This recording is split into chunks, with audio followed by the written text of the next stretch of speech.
कहते हैं संस्कृत में एक श्लोक है, तो वह बहुत सी चीज़ें बताएंगे। अब हम खाली हुए हैं, जुलाई से रेगुलर क्लासेज होती रहेंगी और ये स्पेशल क्लासेज होंगी जो कहीं भी नहीं पढ़ाया जाता है दुनिया में। ये कोर्स भी पढ़ाया जाएगा, साथ में वो चीज़ें बताई जाएंगी जो चीज़ें तुम्हें ग्रेजुएशन में मिलेंगी, उसको यहाँ बताया जाएगा। और बहुत सारे विद्वान आएंगे, यूनिवर्सिटी के भी लोग आएंगे, ISPCS भी आएंगे। तो सबसे हम रिक्वेस्ट करेंगे कि वो आकर के तुम लोगों को थोड़ा थोड़ा समय दें। उनकी बातें थोड़ा सर के ऊपर से गुजरेंगी, जब वो बताएंगे तो ऊंची ऊंची बातें होंगी, लेकिन तुमको अपने सर को उठाना पड़ेगा। तुमको कोशिश करनी होगी कि तुम उस लेवल से मीट करो, नहीं तो जहाँ हो नीचे वही रह जाओगे। हाई स्कूल का कोर्स तो हर जगह पढ़ा दिया जाता है, ये कोर्स पर्याप्त नहीं है। इसके अलावा बहुत सारी चीज़ें हैं। जैसे कि अब तुमसे पूछे, खड़ी बोली हिंदी की पहली रचना कौन सी है? खड़ी बोली हिंदी की पहली रचना कौन सी है? हम लोग खड़ी बोली हिंदी बोलते हैं, हिंदी भाषा है, हिंदी से साहित्य बनता है। तो एक प्रश्न आता है, खड़ी बोली, ये सब कंपटीशन के क्वेश्चन है। खड़ी बोली हिंदी की पहली रचना कौन सी है? अब इसका उत्तर कहाँ मिलेगा? उत्तर कहाँ मिलेगा बताओ? किताब के पहले 5 पन्ने किसी ने चाट के पढ़ा है? अपनी पुस्तक के पहले 5 पन्ने चाट के पढ़ना जानते हो? जैसे चाट खाते हैं ना, आखिरी जब उसमें वो ग्रेवी बची रहती है तो उसको भी हम सोचते हैं कि वो दोना छोड़ के बस चले दोना भी खा जाए, इतना अच्छा लगता है ना। ऐसे ही किताब को चाटना पड़ता है। पहले 5 पन्नों में ये ज्ञान है तुम्हारे। पेज नंबर, जो भूमिका है, भूमिका में पेज नंबर 15 पे ये सारी चीजें लिखी, बड़ी काम की चीजें है, इसको बहुत ध्यान से देख लेना। Page number 14, page number 15 note कर लो। आज ही जाके घर पे जरा पलटना एक बार, तुम्हें इतना ज्ञान मिल जाएगा कि खड़ी बोली हिंदी की पहली रचना कौन सी है, उसका नाम लिखा है, तुम्हारी किताब से हम बोल रहे हैं। हमें शायद इतना याद नहीं है, लेकिन हम तुम्हारी पुस्तक को ही देख के बोल रहे हैं, और वो चीज़ बोल रहे हैं जिस पर तुम्हारा ध्यान नहीं जाता है। और कंपटीशन या प्रतियोगिता या परीक्षा जो है, उस विषय पर ध्यान देना है जो विषय पर सब लोग ध्यान नहीं देते हैं। क्योंकि सवाल आएगा तो कोई 70 करेगा, कोई 75 करेगा, कोई 80 करेगा, लेकिन जो हर चीज़ पढ़ा होगा वो 100 में 100 करेगा, या 97 या 98 करेगा। For that you have to go through the entire content of your book. Read the book from first letter to last letter. किताब को पहले अक्षर से लेके आखिरी अक्षर तक पढ़ो। किताब को इसलिए ना पढ़ो कि टीचर आए, खोलो भाई वो कौन सा है, प्रताप नारायण मिश्र, उनका जन्म यहाँ हुआ था, मुंशी प्रेमचंद का जीवन काल 1880 से 1936, प्रेमचंद का फलाने गांव में जन्म हुआ था, ये हुआ था, वो हुआ था, और ये कहानी कोई होगी तुम्हारी मंत्र, है ना? पढ़ाया गया अभी?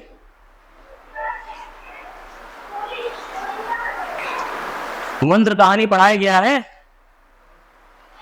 नहीं पढ़ाया गया। अभी कुसुम मैडम की डेथ हो गई है, तो वो 1-2 तारीख तक आएंगी, पढ़ाएंगी वो सारी। उनके किसी जेठ का देहांत हो गया, इसलिए वो है पढ़ाया है कुसुम मैडम ने।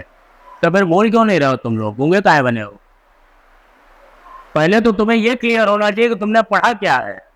जेब में पैसा नहीं पता होगा और दुकान पे खड़े हो जाओगे तो सामान कैसे खरीदोगे? पता होना चाहिए ना कि हमारे जेब में 50 रुपए है और हम जो सामान खरीदने जा रहे हैं, पूछोगे उससे दाम, तो कहेगा 40 रुपए का। दिन तुम कहोगे यस दे दो। अगर वो कहेगा 60 रुपए का सामान है, तुमने ले लिया, फिर जेब में हाथ डाल के तब टटोलोगे, 50 रुपए निकलेंगे तो बेइज्जती होगी ना। पढ़ाई भी ऐसी ही चीज है, हमें ये पता होना चाहिए कि और एक आई टू आई कनेक्शन होता है। बार बार कहते हैं, 1000 बार कहते हैं।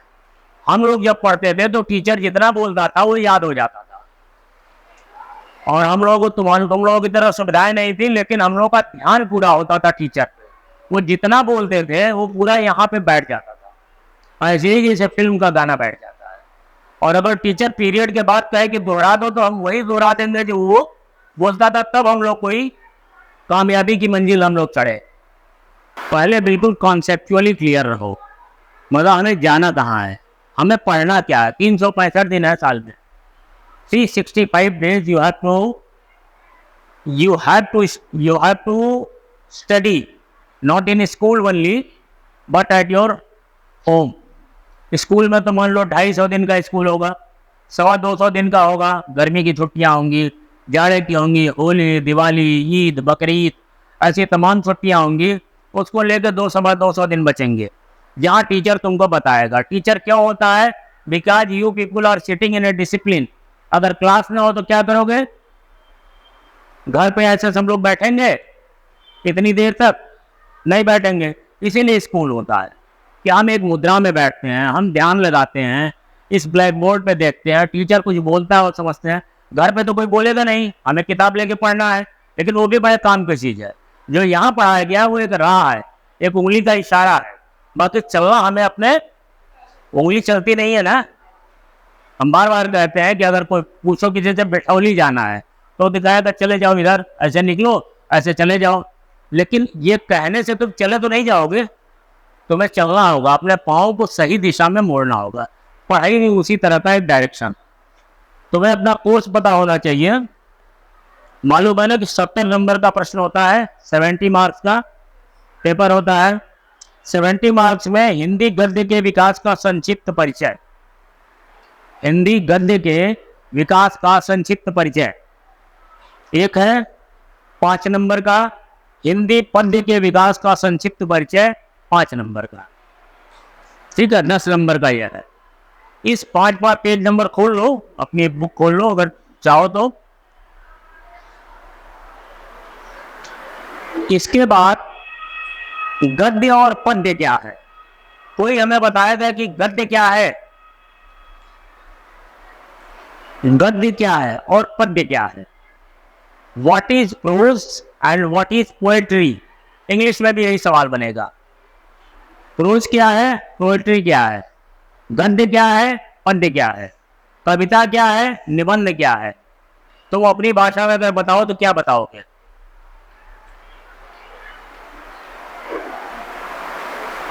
जो सीधी सपाट भाषा में लिखा जाता है वो गद्य है, जो अलंकार के साथ लिखा जाता है वो पद्य है, जिसको गाया जा सके।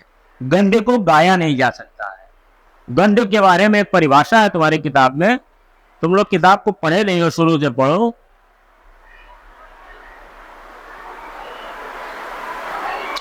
ऐसी लिखावट जिसमें छंद ना हो, ताल ना हो, लय ना हो, तुकबंदी ना हो, इससे जो मुक्त हो, जिसमें यह सब ना हो, लेकिन विचार पूर्ण हो, जिसमें कोई विचार हो, थॉट हो, और वाक्यबद्ध रचना, जिसमें सेंटेंसेज हो। पोएट्री में सेंटेंसेज नहीं होते हैं, पोएट्री में दोहे होते हैं, दोहा, सोरठा, छंद, ये होता है ना।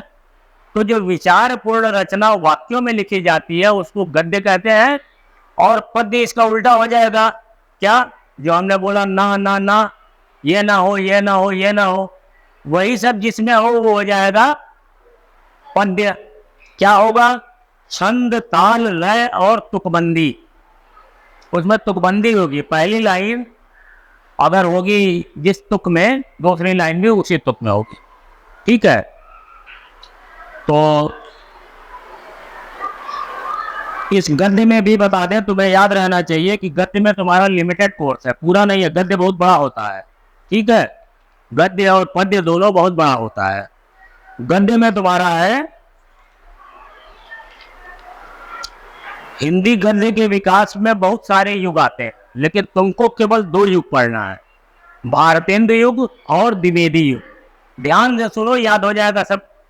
किताब में देखो और ध्यान से सुनो। भारतेंद्र युग और द्विवेदी युग। और पीछे जाओ, पन्ना और पीछे पलटो, शुरुआत का पन्ना, पहला पन्ना, और पहले यहाँ देखो, सबसे ऊपर, सबसे शुरू का पन्ना, पहला पन्ना बिल्कुल खोलो। ये नवीनतम पाठ्यक्रम जहाँ लिखा है, एकदम पहला पेज, किताब खोलते ही पहला पेज कहाँ है? और पीछे जाओ, हाँ ये पेज है, देखो, एचएम पब्लिकेशन की बुक में ये वाला पेज। अब गद्य बहुत बड़ा है, उसमें हम पूरे में नहीं जाएंगे, और दो चीजें याद रखो, प्रश्न ये आता पहले पद्य पैदा हुआ कि पहले गद्य पैदा हुआ। अगर हम इनको भाई बहन मान लें तो हु बॉर्न फर्स्ट, पद्य, पद्य पहले हुआ, कविता पहले आई और गद्य बाद में। और कितना बाद में आया ये जान लो, एकदम आधुनिक युग में आया। पद्य तो तब से धरती है ना, तब से है। आदमी गाने का, गुनगुनाने का, जैसे चिड़ियों की गाने का कोई अर्थ समझे तो गुनगुनाती हैं, चहकती हैं। पक्षी जो है डाल पे चहकते हैं, मोर नृत्य करता है। तो जब से धरती है, जब से मोर है, जब से पंछी है, तब से यह गीत और नृत्य रहे। इसी के साथ यह जान लो कि तीन चीजों की शिक्षा पहले के जमाने में दी जाती थी। तीन चीज का ज्ञान पहले के युग में दिया जाता था। एक था शस्त्र, शस्त्र यानी वीपन्स, हथियार। दूसरा था शास्त्र, शास्त्र माने किताब। और तीसरा था संगीत। जब शस्त्र चला के, युद्ध करके, शास्त्र पढ़ के मन बोझिल हो जाए तो लोग संगीत से मन बहलाते थे। संगीत मन बहलाने को है, संगीत कोई उछल कूद करने को नहीं है। और याद होगा कि इतिहास में कवि था तानसेन। तानसेन जब बादल पे कविता गाता था तो बारिश होने लगती थी, क्योंकि शब्दों में जान होती है। हमारा जो जुड़ाव प्रकृति से है, तुम्हें मालूम है कि तुम लोग प्रकृति से हर पल जुड़े हुए हो। जिस पर प्रकृति से कनेक्शन खत्म हो गया, सब लोग डेड हो जाएंगे। अभी क्या प्रकृति तुम लोगों को पकड़े हुए है? कैसे पकड़े हैं? ऑक्सीजन मिल रही है, यानी हवा तुम्हारे अंदर आ रही है, जिसको कि हम देख तो नहीं रहे हैं, विजिबल नहीं है, हवा है।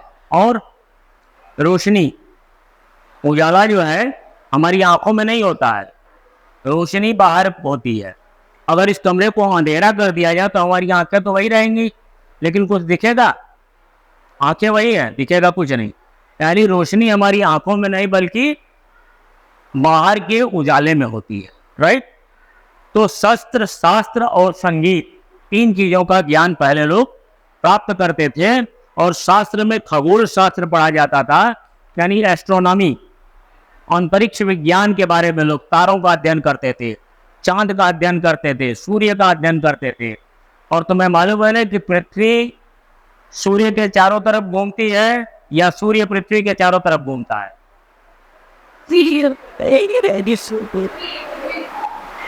लेकिन गैलीलियो एक वैज्ञानिक हुआ है। Have you heard the name of Galileo? Galileo जब तक नहीं हुआ था, गैलीलियो ने यही बात कही कि पृथ्वी सूर्य के चारों तरफ घूमती है। तब तक लोग ये मानते थे कि सूर्य घूमता है। गैलीलियो ने जब यह बात कही तो गैलीलियो को फांसी दे दी थी, क्योंकि वो विचारधारा के विरुद्ध बोल रहा था। जो सब मानते थे उससे अलग बोल रहा था। हमेशा जब कुछ अलग बोलोगे तो अलग दिखोगे, उसका दो परिणाम हो सकता है, कोई विरोध एक बड़े समाज से या जीत। और एक ऐसी जीत होगी, वैज्ञानिक कौन बनता है? साइंटिस्ट किसको कहते हैं? आर्किमिडीज, न्यूटन, एडिशन, ये लोग क्यों वैज्ञानिक बने? क्योंकि ये वो नहीं सोचते थे जो आम बच्चे सोचते हैं, ये अलग से सोचते थे, बिल्कुल अलग सोचते थे। अगर जेम्स वॉट था, पानी का टंकी, वो केतली में पानी उबल रहा था और ढक्कन जैसे घर में होता है ना, कोई चीज पकती है तो ऊपर वाला बर्तन जब भाप बनती है तो उछलने लगता है। ये हम सब लोग देखते हैं, शुरू से देखते आए होंगे। लेकिन एक लड़का ऐसा था जिसने उस उछलने पर ध्यान दिया, जेम्स वॉट। उसने सोचना शुरू किया कि आखिर इसमें क्या है जो उछाल रहा है। फिर उसके दिमाग में आया कि यह है भाप। क्या ताकत है? भाप। क्या भाप में इतनी ताकत होती है कि उछाल दे? तो क्यों ना हम कोयला में पानी लगा करके उबाल के उससे भाप बनावे और भाप लगा करके किसी चीज को धक्का दें, देखें क्या वो आगे बढ़ती है। बस इसी आइडियोलॉजी पर उसने सोचा और उसने बना दिया भाप का रेलवे का इंजन, जो कि आज के युग में डीजल इंजन बन गया, इलेक्ट्रिक इंजन बन गया, बहुत तरह के। लेकिन प्रारंभिक रेलें भाप के इंजन से चलती थी। इसी तरह से न्यूटन ने बाद में सेब देखा, उसने सोचा कि सेब नीचे क्यों आता है, टूटता है तो होता ऊपर है, नीचे भी स्पेस है, ऊपर भी स्पेस है, लेकिन सेब टूटता है जब, तो इसको ऊपर भी तो जा सकता है, ऊपर क्यों नहीं जाता है, नीचे क्यों आता है? उस समय तक लोग ये नियम नहीं जानते थे। उसने इस पर रिसर्च किया और उसने ग्रेविटेशनल फोर्स को सर्च किया, इन्वेंट किया, गुरुत्वाकर्षण की शक्ति। गुरुत्व माने होता है भारी, हेवी, आकर्षण माने खींचना। भारी चीज को खींचने की पृथ्वी के अंदर एक ताकत होती है, that is called gravitational force. When you will go to space, this force will not work. Astronauts जाते हैं ना, हमारे अंतरिक्ष यात्री, देखा आप जहाज में उड़ते हैं, अगर वो बांध के न रखे अपने को, तो उड़ के याद करने का काम तोता करता है। तोते को रटाते हैं हम ना, तो वो कुछ शब्द बोल लेता है। If you want to become a parrot, then you become a crammer. If you want to become a brilliant, then you become a learner. Learner और क्रैमर माने होता है रट्टू पर। तो क्रैमिंग एजुकेशन हमें नहीं देनी है। तुम्हारे इतनी बातें कहेगी, इसमें क्या कुछ बातें तुम्हारे समझ में आई? जो समझ में आई वो क्या स्टोर हुई? तुम्हें लगता है कि वो तुम्हारे साथ रहेंगी आगे तक? अगर नहीं रहेंगी तो इसके लिए होती है एक रफ कॉपी। जहां कोई बात गिरे, जैसे कि शादी ब्याह में देखा होगा ना कि लोग गट्टी उड़ाते हैं, अब कुछ लोग लूटते हैं, तो जो लूट लिया पा गया वो पा गया, और जो नहीं पाया वो नहीं पाया। तो ज्ञान भी एक गट्टी की तरह है, उड़ रहा है, तुम्हारे आस पड़ोस, घर परिवार के आसपास सब जगह मिल रहा है। और ये याद रखो कि ये हिंदी साधारण विषय नहीं है, ये वो असाधारण विषय है जो लोगों को कलेक्टर बनाता है, एसपी बनाता है, डिप्टी कलेक्टर बनाता है। लखनऊ के बताए ना कि 3 डीएम, सभी भी डॉक्टर हरिओम है हमारे साथ के पढ़े हुए, वो जेएनयू के प्रोडक्ट हैं और इस समय डायरेक्टर हैं, सेक्रेटरी, ज्वाइंट सेक्रेटरी। ये सब लोग हिंदी से ही आए। तो हिंदी हो चाहे विज्ञान, physics, chemistry, biology, Hindi, English, Sanskrit और क्या, सोशल साइंस में हिस्ट्री, ज्योग्राफी, इकोनॉमिक्स, इन सारे विषयों में अगर तुम्हें सबसे सरल विषय ये लगता है तो सबसे ध्यान से इसको पढ़ो, क्योंकि जब संपूर्ण ज्ञान होगा किसी विषय का तो ही कोई कंपटीशन पास करोगे। पार्शियल नॉलेज से कोई सफलता नहीं मिलती है। ज्ञान लेना है तो पूरा लेना है, और नहीं तो फिर टाइम का खराब करना। फिर तो आराम से बैट बल्ला उठाओ, क्रिकेट के मैदान में जाओ, बन गए तो सचिन तेंदुलकर, और नहीं बने तो लाखों लोगों की भीड़ में एक तुम रह जाओगे। तो लाखों की भीड़ में हमें रह नहीं जाना है, हमें बिल्कुल आगे निकल जाना है। That is the aim of our life. So I try to teach you Hindi.